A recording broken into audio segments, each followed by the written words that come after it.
Through good times and bad, Port Fourchon off Louisiana's oil-rich coast has been one of the state's most productive locations.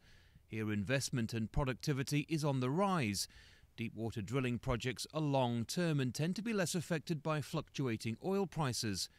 But for those whose living is closely tied to the price of oil, there is growing concern. Economists say as many as 30,000 jobs could eventually be lost in Louisiana, and businesses are beginning to feel the effects.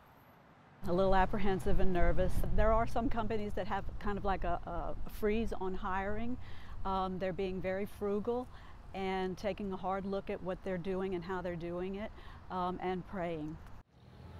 During the oil crisis of the 80s, US oil states were hit hard and have since diversified their economies so that they're less dependent on oil.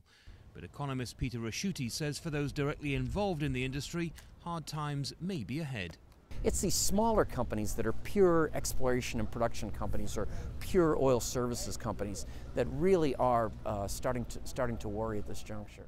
Vulnerable in the sense that we're small, but also with our size comes flexibility.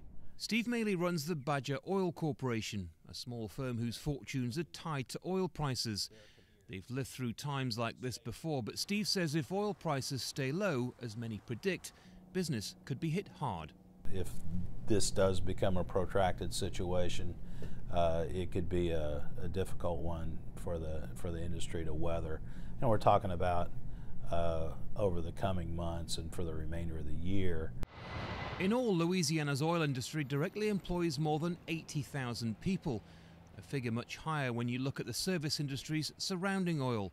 But it's the potential loss in tax revenue linked to low prices that could have the deepest impact.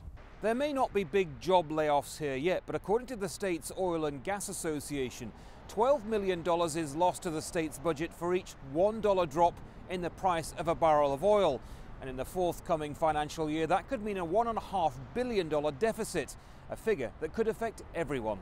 Andy Gallagher, Al Jazeera, New Orleans, Louisiana.